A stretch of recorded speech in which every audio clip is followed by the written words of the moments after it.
And I just thought Wow. it was so wonderful to actually see her. I never got to meet her or talk with her and everything, but see her up close. And I was so devastated when she Pass. died. And I understand that it was through anorexia, maybe, that she passed away. Yes, bulimia, anorexia, yeah. And I kind of put in the story a little tidbit about each and every one on how either they passed away or something, a characteristic about them, and how Tommy interacted with each and every one of them, because there's 33 famous people in the book that Oh my Tommy is. goodness! Yeah, The 33. are they all And are they all musicians? By the way, the 33.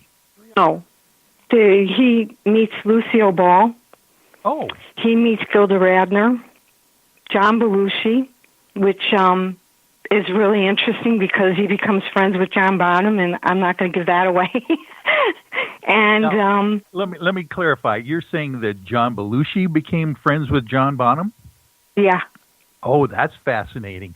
And of course, yep.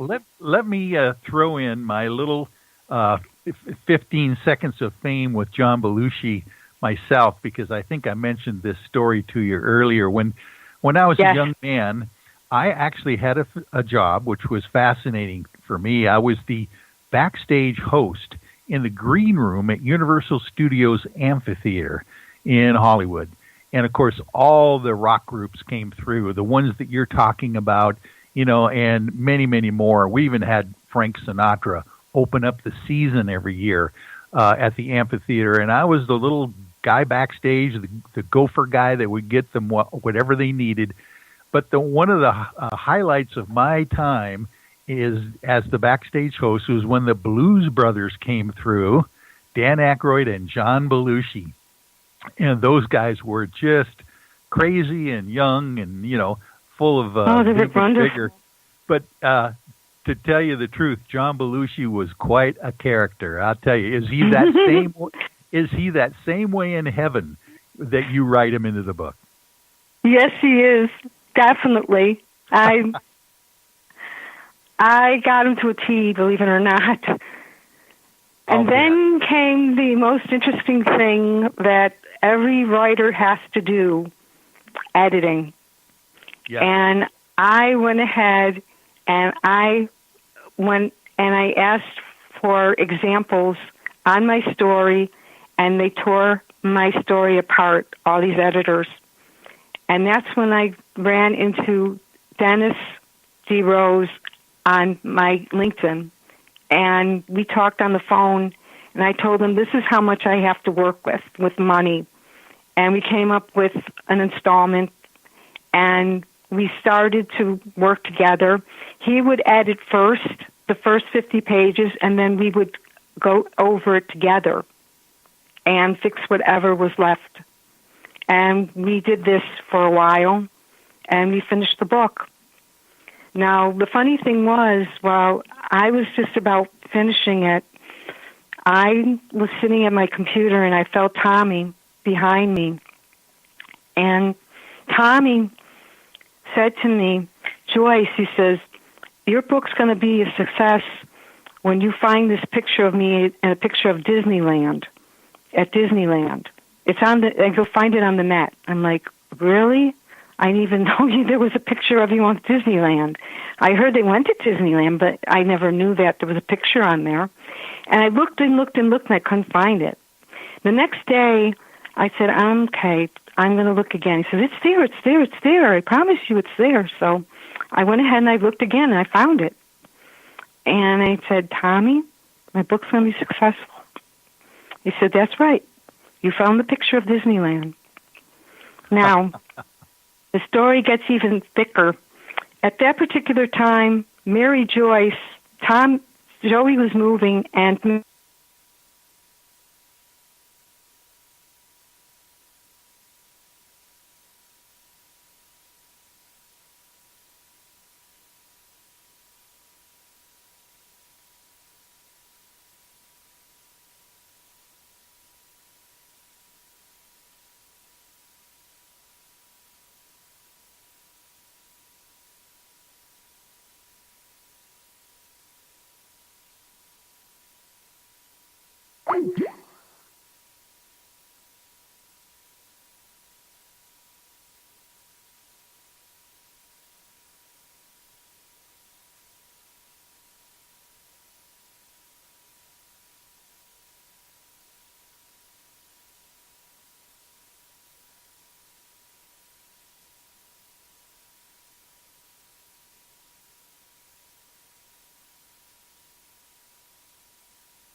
things that, of course, Tommy was very embarrassed about that I won't talk about. But we set the date for publishing for March 4th, and I made a cover. And actually, I hired someone to make the cover for me and do the formatting for me. Now, that's a story in itself.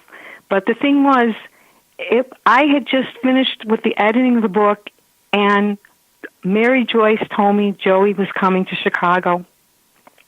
And I was ecstatic. And she set it up that Joey called me on the day of the concert to invite me. And that in itself was really amazing. Wow. I was not expecting this. This was like a dream come true for me. This is my bucket list, okay? Right. Meeting Joey was my bucket list. Finally, after all these years, that you passed in the night and tried to get to his concerts, and finally he invites you to a concert. That's wonderful. Yes. Yes, he did. He invited me to the concert. And I got there, and I brought flowers and a card, and he made a joke. He said, "Oh, I'll bring them into my bedroom," because I mean my dressing room. And I told Joey that he had encouraged me to write. He was the one in the very beginning when I could not find anybody for my site. He did encourage me to write. And I remembered that, and I told him about that. And he took me aside and said, "Don't listen to any negativity," he said. "Remember, God is with me, God is with you, and that's all that counts." He was very spiritual about it. And then after the concert was over, we got a chance to talk to him, to really talk to him. And I asked him about the cooking pot. And he said to me, he says, "It's a real simple story." He said, "Tommy came over one day with the cooking pot, and he cooked pizza in it, and then he left it there." He cooked pizza, his favorite item in the cooking pot. Fascinating. Yes. And I was really, counting all these different things. I was writing these things down at home of all these confirmations, believe it or not. I started to write them down because they were happening. And, people must think I'm crazy because, my character is, helping me write a story and protecting me, and people, it's like really hard to believe. There's skeptics out there as well, and I was very skeptical at times myself. Sure. But I missed my date, believe it or not, because I had 33 dead people in there, and I was worried about what happens. I put my book actually on a site, and they tore it apart saying, "You have to get permission for this, you have to get permission for that." And I did some research and to see about defaming somebody. And I was scared. And I decided to get a hold of a pro bono lawyer, and they would not take me. At first they said they would, and then they just dropped me like a hot potato. They said, "There's too many conflicts. We don't know if they're involved with this particular person or that particular person." So I was devastated by this, so devastated. I just laid down on the couch for 3 days waiting to die. That's how devastated I was. I said, the book is dead. And I really thought that. And I reached out to my friends who knew about Tommy and everything. His name was Philip and Regi. And I told them how I felt. And my editor was yelling, just publish it. Just publish it. Self-publish it. You have the only Badfinger book that's fictional in the world. Yeah. And that's true. I do. And he says people are going to want to buy it for that. And not just because of that, but because there are so many different stars in there that he interacts with. Let alone the fact that you have a book that is officially ghost-written as well with your friend Tommy. That's fascinating in itself. Yes, and that is true. That is very true. A lot of things I found out from a friend, the friend who gave me the book, and he said, Joyce, I have something to give you again. And it was out of a Gemara. What Gemara is a Jewish book. I can't explain it, but it talks about that when a person dies, they get the same house that they had when they were alive. Oh. And this is actually in a very ancient book. I'm like, this is what Tommy was telling me. Yeah. And I was like bowled over by that. And I missed my date, believe it or not, for publishing. I missed it because, like I said, I was so devastated by the whole thing. I was just ready to die. I went upstairs and I just did normal things. I made dinner. I did a couple of things, went back to the couch. I did this for a week. I moped and moped and moped. And I went upstairs to do laundry, and Tommy said, look at your closet. I said, I'm looking at my closet. He says, remember when you found out you only had a couple of pieces of clothing? I said, yes. He said, well, look at your closet now. It's brimming over with clothing. Your book is going to be brimming over. He said that to me. Oh, I said, Tommy, everything has stopped. He said, don't worry about it. He says, you know what you should do? I said, what? You should cut cardboard because you have a couple of sales. People had already paid for my book pre-sale, a couple of people. Uh-huh. And I was going to give them back their money because I didn't think I could deliver. I really didn't know what to do, honestly. So basically, since I couldn't deliver, I was definitely going to say, I'm going to do this. And Tommy said, no. He said, you're going to publish. And I'm like, I laughed at him. I said, no, this isn't going to happen, And he said, don't worry about it. Get your frustrations out on the cardboard. So I cut up in 1 week 44 pieces of cardboard to pack books. And Tommy said, good. He said, good.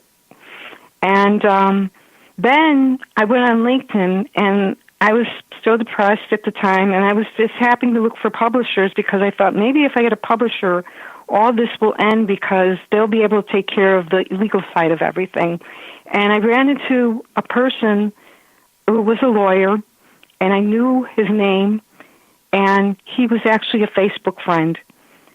And I reached out to him, and I told him about my situation, and I said, if you read the story, I'll give you a free book.